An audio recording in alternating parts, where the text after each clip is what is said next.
first of all, you've got a very expressive phrase and a very expressive voice. And I think that's a real asset as a presenter. Now I want to see you scale up your behavior a little bit. I know you have a background in the theater. Is that right? Yes. So the way I would think about it is presentation is more like theater and less like film or TV. It needs to be scaled up. And that to me is one of the single biggest, and in many ways maybe the only difference between presentation as a unique communication forum or medium as opposed to conversation. So what's the fundamental difference between conversation and presentation? I think it comes down to scale of behavior. It comes down to two things, I guess. Scale and energy. Now my sense is that your energy is good. It's strong. And I think that's a real plus.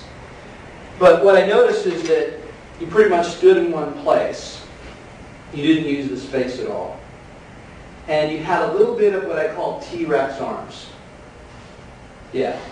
It's like a Tyrannosaurus Rex. You know, its arms are only that long.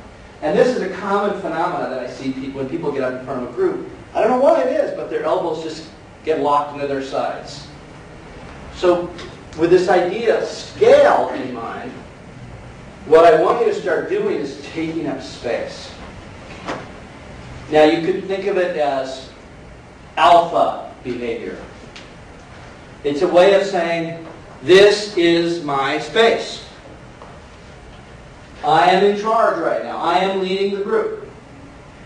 I believe you have this implicit contract with your audience, which says that when I stand up, I am going to take on this leadership role.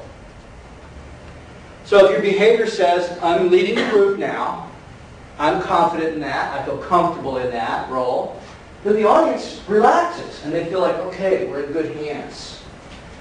But if your behavior says, well, you know, I would just as soon, really rather sit out there if I could, then the audience starts to feel uncomfortable.